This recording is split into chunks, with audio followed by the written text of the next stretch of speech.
जिसके पास गैर भाषा है, कौन कौन गैर भाषा में प्रार्थना करता है? हाथ खड़ा करो। 50% लोग हैं। जिसके पास गैर भाषा नहीं है उसके पास हथियारों की कमी है। मैं आपको बताता हूं, गैर भाषा एक हथियार है। क्या है? एक, आपको लगता है कि परमेश्वर आपको फालतू में कोई चीज देगा जिसकी आपको जरूरत नहीं?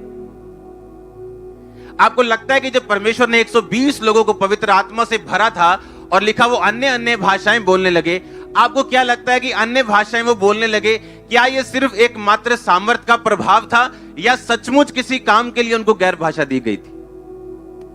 आपको लगता है कुछ फालतू में परमेश्वर आपको देगा जिसकी आपको जरूरत नहीं, जो सिर्फ एक निशानी की तरह हो या सिर्फ एक चिन्ह हो? आपको लगता है कि परमेश्वर इतनी बड़ी गैर भाषा आपको सदा के लिए देगा जो सिर्फ एक टाइम के लिए चिन्ह हो आपके लिए? नहीं। बाइबल ऐसा बताती है कुरिन्थिया 1:12 में कि परमेश्वर ने हथियार हमें दिए। किसी को बुद्धि का वरदान दिया, किसी को ज्ञान का वरदान दिया, और लिखा किसी को आत्माओं की परख और किसी को अनेकों प्रकार की भाषा। अगर ये फायदेमंद नहीं थी और अगर ये हथियार नहीं था तो परमेश्वर ने कलीसिया को क्यों देना था? फिर ये बात बताओ मेरे को।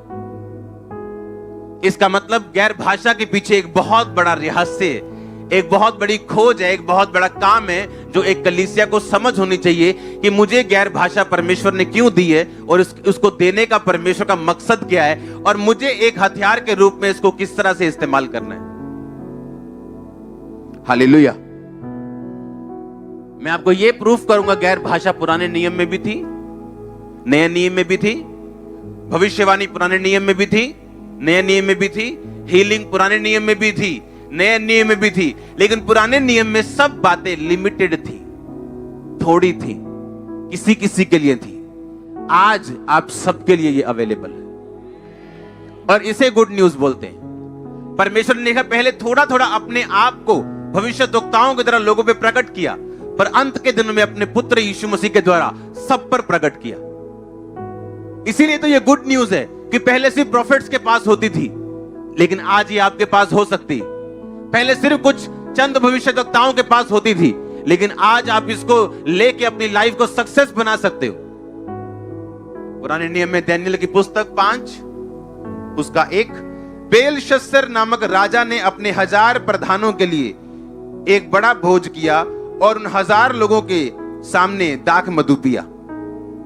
दाख मधु पीते पीते बेलशस्सर ने आज्ञा दी कि सोने चांदी के जो पात्र उसके पिता नबूकदनेस्सर ने यरूशलेम के मंदिर में से निकाले थे उन्हें लाया जाए कि राजा अपने प्रधानों, रानियों, रखेलियों समेत उनमें पिए। अब जो सोने के पात्र यरूशलेम में परमेश्वर के भवन के मंदिर से निकाले गए थे वो लाए गए और राजा अपने प्रधानों, रानियों और रखेलियों समेत उनमें पीने लगा। वो दाख मधु पीकर सोने, चांदी, पीतल, लोहे, काठ, पत्थर के देवताओं की स्तुति कर ही रहे थे कि उसी घड़ी मनुष्य के हाथ किसी कई उंगलियां प्रकट हुई और निकलकर दीवट के सामने राज मंदिर की दीवार के चूने पर कुछ लिखने लगी और हाथ का जो भाग लिख रहा था वो राजा को दिखाई पड़ा। उसे देखकर राजा भयभीत हो गया और मन ही मन घबरा गया और उसके कमर के जोड़ ढीले पड़ गए और कांपते कांपते उसके घुटने एक दूसरे से टकराने लगे। तब राजा ने ऊंचे शब्द से पुकारकर तांत्रिकों, तंत्रियों, कसदियों और फ्यूचर बताने वाले सब पंडितों को हाजिर रहने की आज्ञा दी। और जब बेबीलोन के पंडित पास आए तब राजा उनसे कहने लगा, जो कोई ये लिखा हुआ पढ़कर इसका अर्थ मुझे समझाए उसे बैंजनी रंग का वस्त्र, उसके गले में सोने की कंठमाला पहनाई जाएगी और मेरे राज्य में तीसरा वो प्रभुता करेगा। तब राजा के सब पंडित लोग भीतर आए परंतु उस लिखे हुए को पढ़ ना सके, ना राजा को उसका अर्थ समझा सके। इस प्रकार बेलशस्सर राजा बहुत घबरा गया और भयतुर हो गया और उसका प्रधान भी बहुत ही व्याकुल हुए। राजा और प्रधानों के वचनों को सुनकर रानी भोज के भवन में आई और कहने लगी, हे राजा, तू युग युग जीवित रहे, अपने मन में ना घबरा और ना उदास हो। तेरे राज्य में दानियेल नाम एक पुरुष है जिसका नाम तेरे पिता ने बेलतशस्सर रखा है।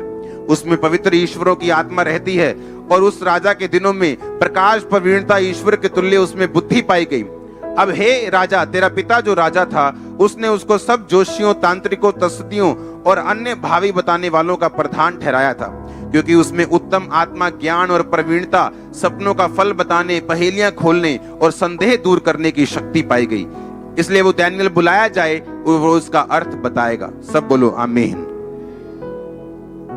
लिखा जब दानियल राजा के पास आया, 17 आयत में लिखा, तो दानियल ने राजा से कहा, अपने दान अपने पास रख, जो बदला तुम मुझे देना चाहता है वो दूसरे को दे, परंतु ये लिखी हुई बात मैं राजा को पढ़ सुनाऊंगा और इसका अर्थ भी तुम्हें समझाऊंगा। हालेलुया।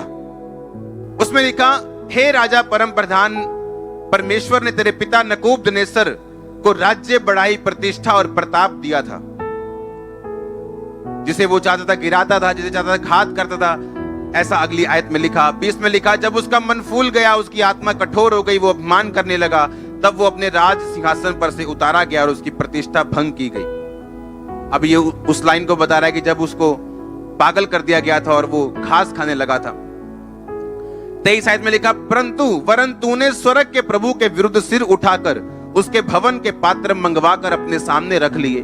प्रधानों, रानियों और खेलियों समेत तूने उसमें शराब पी, दाख मधु पिया। सोने, चांदी, पीतल, लोहे, काठ और पत्थर के देवता जो ना देखते ना सुनते ना कुछ जानते, उनकी स्तुति की।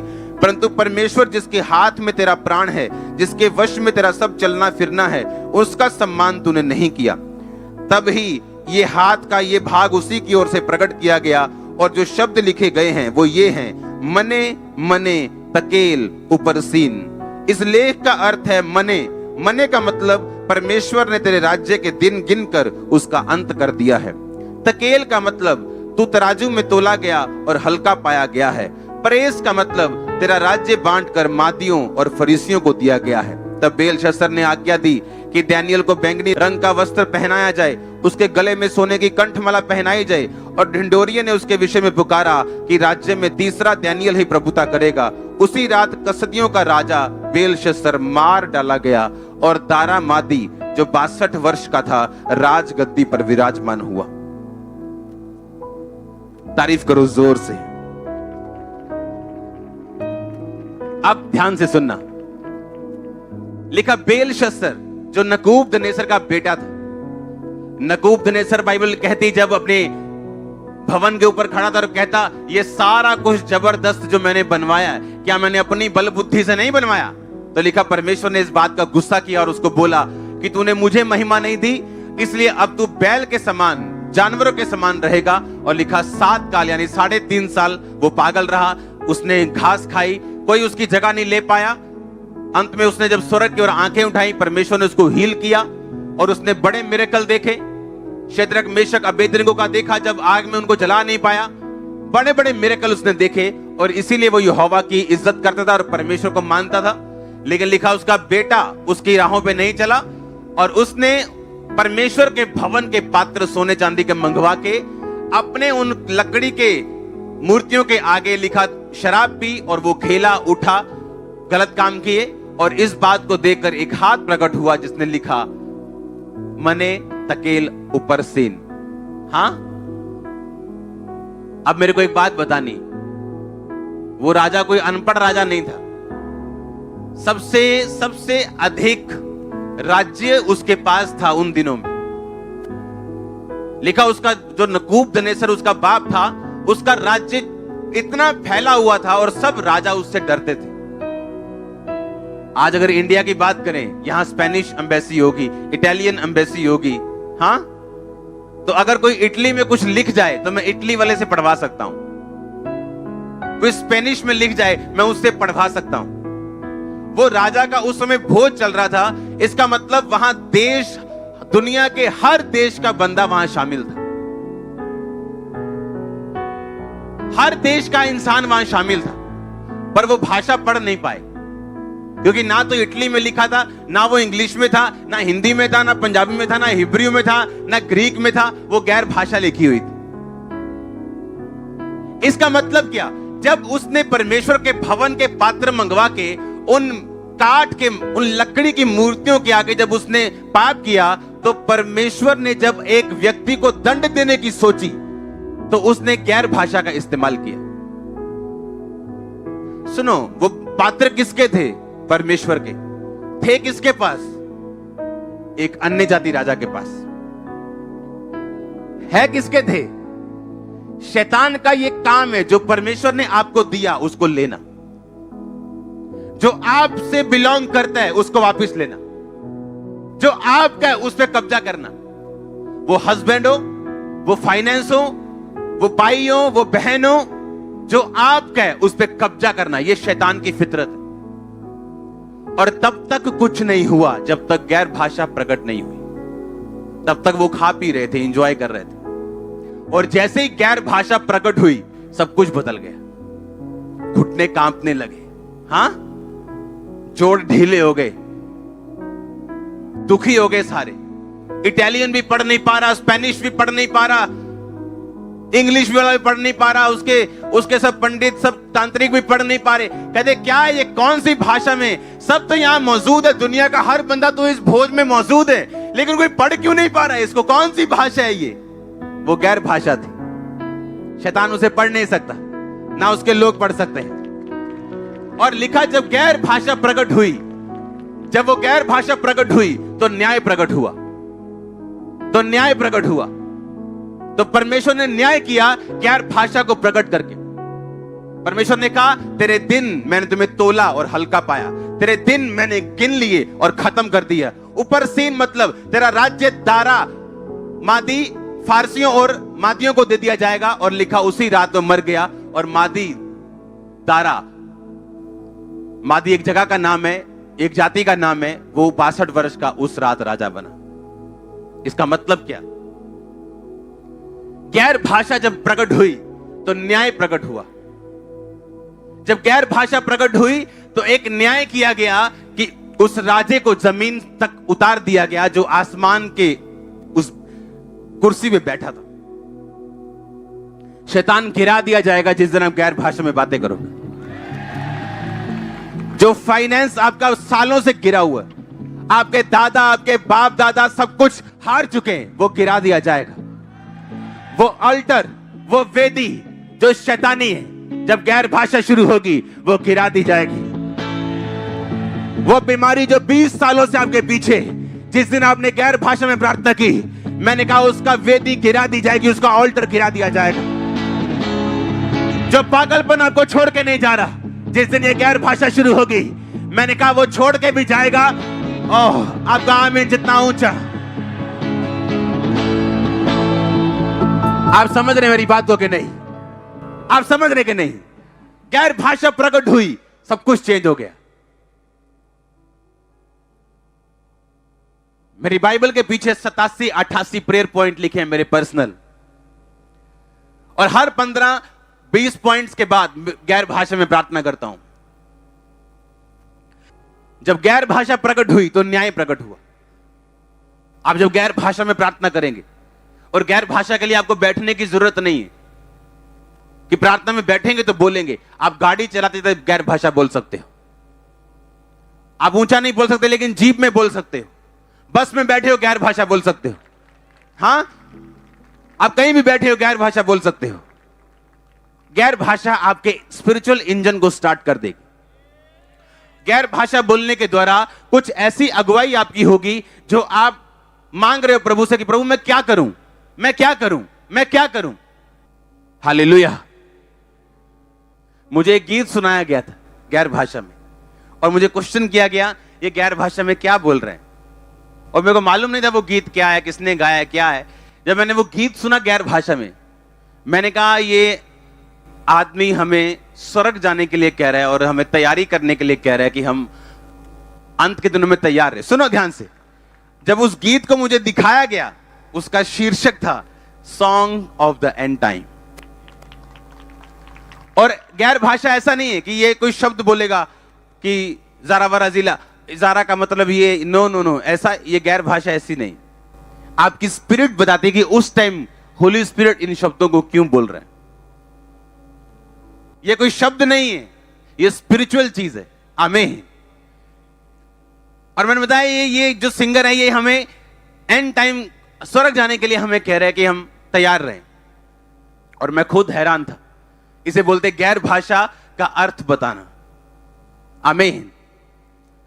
आप जब गैर भाषा में प्रार्थना करते हो, सडनली आपकी अगुवाई होती है जिसके लिए आप कंफ्यूज हो। आप जो गैर भाषा में प्रार्थना करते हो, न्याय प्रकट होता है। जो लोग आप पे जादू टोना कर रहे हैं, जो लोग आपके पीछे हैं, उन पे न्याय प्रकट होगा और सजा आएगी उनकी लाइफ पे। मैं सच कह रहा हूं। हम नहीं मांगेंगे, हम ना तो दुश्मनों का नाश मांगते, ना विनाश मांगते, कुछ नहीं मांगते, लेकिन परमेश्वर देखेगा कौन सा व्यक्ति आपकी लाइफ से जाना चाहिए, कौन सा रहना चाहिए। गैर भाषा एक ऐसा हथियार है। और इमेजिन करो आज लोगों के पास गैर भाषा ही नहीं, क्योंकि चर्च आना एक प्रोफेटिक वर्ड लेने का या हीलिंग लेने का जरिया है, या आपको सचमुच परमेश्वर में बढ़ना है और आपको खुद कुछ करना है। आमीन। लिखा जब गैर भाषा प्रकट हुई तो न्याय प्रकट हुआ, और उसने कहा परमेश्वर ने दिन गिन दिए, और उसी रात वो मारा गया। तो कितने लोग हम गैर भाषा में बोलते हैं। परमेश्वर ने पुराने नियम में कहा मैं अन्य भाषाओं के द्वारा, दूसरी भाषाओं के द्वारा लोगों से बातें करूं। यह कोई नए नियम की भाषा नहीं, पुराने नियम में चलती आ रही, और नए नियम में अब आप भी इसके भागी हो सकते, अब आप भी इस हथियार को ग्रहण कर सकते। देखा, इसलिए अगर तू बपतिस्मा ले, तौबा करे, तो तू पवित्र आत्मा का दान पाएगा। कितने मेरी बात को समझ रहे हैं। और लिखा गैर भाषा जब तुम्हारे पास होगी और जब तुम इसे बोलोगे, एनिमी कंफ्यूज होगा। आप देखो, जो बंदा चौड़ में चल रहा था, ले आओ परमेश्वर के, कौन से परमेश्वर, ले आओ उसके भवन के सोने चांदी के पात्रों में, लिखा पी के नाच रहे थे, अपनी पूरी ताकत दिखा रहे थे, शक्ति प्रदर्शन चल रहा था, एक तरह का एंजॉय पार्टी चल रही थी। वो घबरा के उसके घुटने कांप रहे थे। इसका मतलब न्याय प्रकट होगा। इसका मतलब आपका एनिमी शैतान, उसके एजेंट्स, उनके कैंप में, उनके घरों में, उनके जीवनों में कंफ्यूजन पैदा होगी जिस दिन आप गैर भाषा बोलेंगे। लोग कंफ्यूज होंगे आपके विषय में, कंफ्यूज हो जाएंगे वो कि आपका क्या करें। वो सोचो अगर गैर भाषा ना बोली जाए तो कितना बड़ा नुकसान है। आप टंग्स में बातें करते, गैर भाषा में बातें करते, आपका स्पिरिचुअल इंजन प्रोड्यूस करना शुरू करता है। परमेश्वर बात करना शुरू करता है। किसी चीज पे आपको एकदम से रोशनी उस चीज पे गिरती, आपको मालूम होता है अब आपने क्या करना है। आपकी अगुवाई होती गैर भाषा के द्वारा। एनिमी के कैंप में कंफ्यूजन होती गैर भाषा के द्वारा। और जो भाषा आपकी शैतान समझता है, गैर भाषा में की गई प्रार्थना को शैतान कभी नहीं समझता। जिन विषयों को आप जानते हो कि आपने ये विषय में प्रार्थना करनी है, मैंने चंगाई के लिए करनी है, मैंने बरकत के लिए करनी है, लेकिन ऐसे विषय आपकी लाइफ के लिए हैं जो उन कहीं इंपॉर्टेंट विषयों से भी अधिक इंपॉर्टेंट है, लेकिन आपको मालूम ही नहीं है। उन बिना मालूम विषयों पर प्रार्थना करने के लिए आपको गैर भाषा की जरूरत है। और तब पवित्र आत्मा आपके अंदर से प्रार्थना करता है। उसको मालूम है इसको ये चीज की जरूरत है, लेकिन इसको अवेयर ही नहीं है, ये इसको मालूम ही नहीं है इसे ये चाहिए।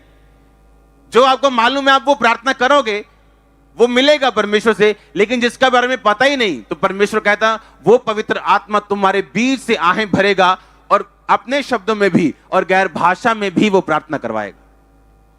आप समझ रहे हैं। इस स्टोरी में आपको बता चुका हूं, एक भाई रात को बेचैन होकर उठा, बेचैन था वो, उसे समझ नहीं आई मैं इतना बेचैन क्यों, ना मेरे को प्रॉब्लम है, ना कोई मैंने रात को मैंने कुछ हॉरर पिक्चर देखी है, इतना बेचैन क्यों उठाऊं, बेचैन, पूरा बेचैन, उठ गया एकदम से। होली स्पिरिट ने कहा प्रार्थना कर। गैर भाषा में प्रार्थना कर रहा है। आधे घंटे बाद पवित्र आत्मा ने कहा अब तू सो जा। बेचैनी खत्म हो चुकी थी, शांति आ चुकी थी, उसे मालूम नहीं था क्यों उठा, क्यों खुदा ने बेचैन किया, उसके साथ ऐसा क्यों हुआ। अब वो सो गया। थोड़े दिन बाद अपने घर गया, भाई से मिला, उसके भाई ने बताया था फोन्स नहीं होते थे, अगर होते थे तो किसी के पास होता होगा, इंटरनेट वगैरह कुछ नहीं था। उसके भाई ने बताया फलानी तारीख को रात को मुझे हार्ट अटैक आ गया था और मैं मर गया था, और मैं जब हॉस्पिटल में लेके गया डॉक्टर ने बोला ये मर चुका है। और सडनली एकदम से मेरी बॉडी को प्रभु ने छुआ, किसी ने छुआ और मैं उठ के बैठ गया और सब हैरान थे क्यों। उसने बताया, सुनो, उसने बताया कि सेम डे जिस रात तेरे को ऐसा हुआ, उस रात खुदा ने मुझको उठाया था और मैंने गैर भाषा में प्रार्थना की थी। कितने समझ रहे हैं। अब उसको यह तो मालूम नहीं था कि अपनी भाषा में क्या बोलूं, पर आप गैर भाषा में प्रार्थना कर सकते हैं। और होली स्पिरिट आपको आपके पास्टर के लिए, आपके घर के लिए, आपके मोहल्ले, आपके नगर के लिए, जिन विषयों को आप नहीं जानते, होली स्पिरिट उन शब्दों को लेके वो प्रार्थना करता है जो आप नहीं समझ सकते। और इसीलिए जो गैर भाषा बोलने वाले विश्वासी हैं वो दूसरे विश्वासियों ज्यादा रिजल्ट लेके आते हैं, क्योंकि उनके पास एक हथियार एक्स्ट्रा है जिसको वो यूज करते हैं। हालेलुया। लिखा जो गैर भाषा में प्रार्थना करता है वो अपनी ही, अगर इसको एम्प्लीफाइड वर्जन बाइबल में पढ़े तो लिखा जो गैर भाषा में प्रार्थना करता है वो अपने शरीर, अपने प्राण और अपनी आत्मा की उन्नति करता है। वो अपनी शरीर की भी उन्नति करता है, यानी उसका फाइनेंस, उसकी लाइफ, उसकी सेहत, उसके बच्चे, जो कुछ शरीर में। लिखा वो अपने सोल की, अपने प्राण की, अंदर जो आपका सोल है उसके ऊपर अटैक है, उसके ऊपर व्यभिचार का, चोरी का, पाप का, कहता उसको भी वो हील करता है। और लिखा आत्मिक, वो आत्मिक रीति से बढ़ता है, उसकी आईज स्पिरिचुअल शार्प होती, वो सब कुछ देख सकता है, समझ सकता है, आत्मा में अलर्ट है जो गैर भाषा में प्रार्थना करता है। हालेलुया। इमेजिन करो आप एक पॉलिटिशियन, आपके कैरियर में रुकावटें आ रही, आप अपने पार्टी के प्रधान से मिलने जा रहे हो, तो आप गैर भाषा में बोल के जा रहे हो। आधा घंटे के बाद अगर उसने कुछ गलत भी सोचा हुआ, आपकी शक्ल देख के मुकर जाएगा वो। मैं सच कह रहा हूं। आप सोचो आप कॉन्ट्रैक्ट लेने जा रहे हो, और ले आ यार, मुंह तो ये फटाफट चलिए, ले आ नाश्ता, ले आ पड़िए, रोटियां चल रही हैं, फटाफट फटाफट तेल पोया, भजे उधर नु, पर गैर भाषा नहीं बोली, प्रेयर नहीं की, तो हमें बार बार निराशाएं हाथ लग रही, क्योंकि जो काम आगे होना चाहिए वो पीछे। और वही अगर गैर भाषा बोल के जाएंगे तो आप समझ सकते हो क्या होने वाला है। आप बिजी होंगे, बहुत बिजी। मैंने कहा बहुत ज्यादा बिजी होंगे, बहुत, फ्यूचर में बहुत बिजी। आमीन। गैर भाषा उन रास्तों को खोलती। दानियेल की प्रार्थना का उत्तर शैतान ने पकड़ लिया था। आप गैर भाषा में प्रार्थना करते हो, शैतान समझ नहीं सकता इसको। अगर वो समझ नहीं सकता, वो कंफ्यूज रहेगा हमेशा। और एनिमी का कंफ्यूज रहना आपके लिए जरूरी है, हां या ना? उसकी चालों का खत्म होना। अब आप किसी व्यक्ति के लिए प्रार्थना कर सकते हो जो आपको डाउन करने की कोशिश करता है, पर उन लोगों का क्या जिनके बारे में आपको भी मालूम नहीं और आपके ग्रुप में बैठे हो, क्या करोगे? गैर भाषा। गैर भाषा वहां लगती है जहां आप नहीं जा सकते। ये उन पाइपों से चली जाती है जिनके बारे में आपको मालूम नहीं। इसलिए तो परमेश्वर ने कहा मैं तुम्हें हथियार दूंगा। हां, बड़ी सी बंदूक देखते ना तो दिल से वाह क्या बंदूक है, ये स्पिरिचुअल शानदार बंदूक है आपकी। लाखों रुपए देके भी मिलेगी नहीं, फ्री मिलेगी, पर कहता मुझे ग्रहण कर, बपतिस्मा ले, तौबा कर, आज्ञाओं को मान, तो तू भी पवित्र आत्मा का दान पाएगा। अब सोच लो कितना जरूरी है। सोच लो जो लोग सिर्फ चर्च ही अटेंड कर रहे हैं, प्रार्थना सिंपल वाली भी नहीं तो गैर भाषा वाली तो बहुत, सोच लो वो कहां बैठे हैं अभी, कितना पीछे बैठे हैं अभी। हालेलुया।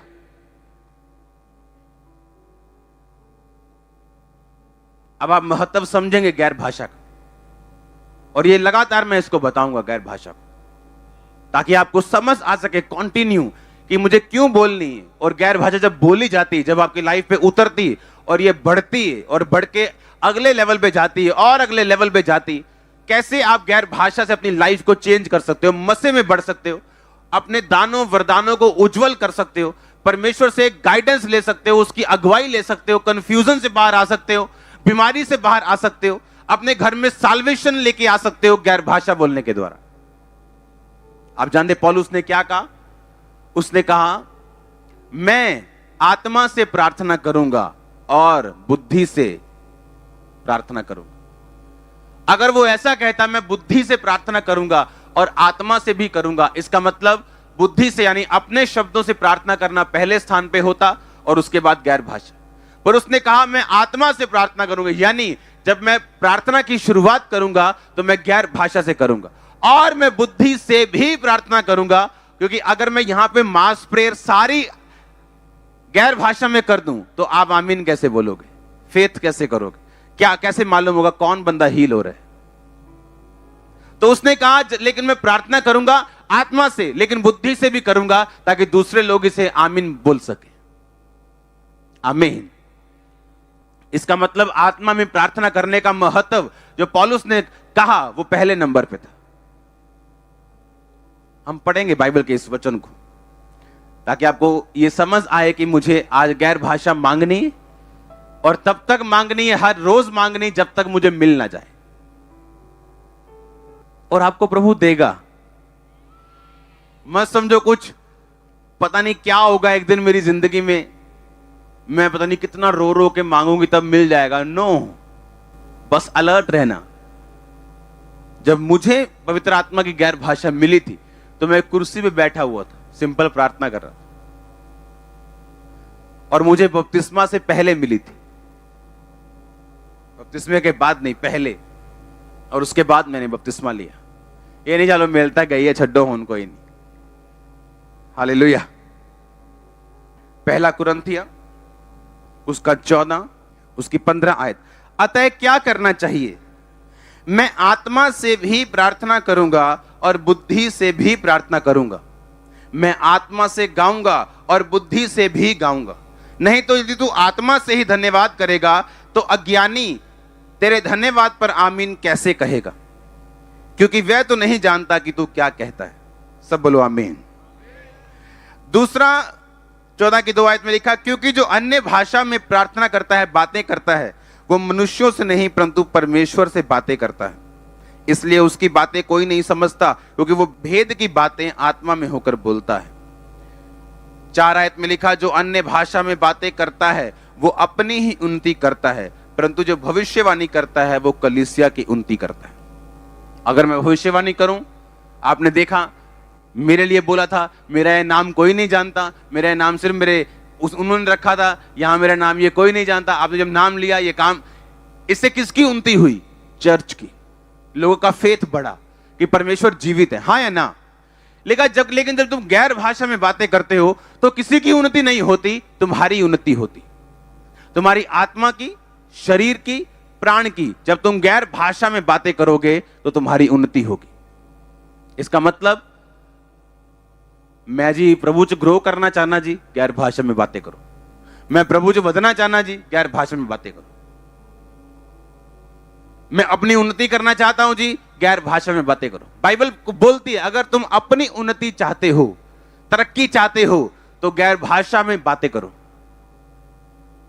डैनियल के पास ये थी, और कोई राज्य नहीं था, कोई किंग नहीं था जिसने डैनियल को इग्नोर किया हो और बच गया हो। हर किंग को डैनियल की जरूरत पड़ी, हर राजे को डैनियल की जरूरत पड़ी। कितने समझ रहे हैं मेरी बात को? लोगों ने लाख उसके खिलाफ कोशिशें की और उसका नंबर हमेशा हाई रहता था। आप समझ रहे हैं? गैर भाषा। प्रभु आने वाले विजन आपको दे सकता है, क्या होने वाला है दुनिया में अगर आप गैर भाषा में बातें करें। अपने हाथों को उठाओ। Thank you Jesus. हिलाओ अपने हाथों को। मुझे अब ऐसा लगता है कि मुझे आपको इस बेदारी में अब शामिल करना है। लिखा, मैं आत्मा से प्रार्थना करूंगा और बुद्धि से भी। इसका मतलब बुद्धि से प्रार्थना करना दूसरा नंबर है। पहला नंबर कौन सा है? आपको फेवर नहीं मिल रहा, आप जब गैर भाषा में बोलेंगे फेवर आपको मिलेगा। कुछ लोग हेट्रेड की आत्मा के नीचे होते हैं, जहां जाए लोग उनसे नफरत करने लगते हैं बिना किसी कारण के। गैर भाषा आपका इलाज है। गैर भाषा आपका इलाज है। कुछ लोग जितना मर्जी कुछ भी खा लें, कुछ भी कर लें, धूप सेक लें, धूप, उनका बॉडी कमजोर रहता है। गैर भाषा चाहिए आपको। अपने हाथों को उठाओ। Thank you Jesus. आपने कहा तू पवित्र आत्मा का दान पाएगा। हिलाओ अपने हाथों को, बोलो मैं तैयार हूं इस दान को पाने के लिए। मैं तैयार हूं इस वरदान को पाने के लिए। पवित्र आत्मा का दान, गैर भाषा का वरदान, मैं तैयार हूं। मैं अपनी गलतियों को छोड़ता हूं, तौबा करता हूं प्रभु यीशु मसीह के नाम में।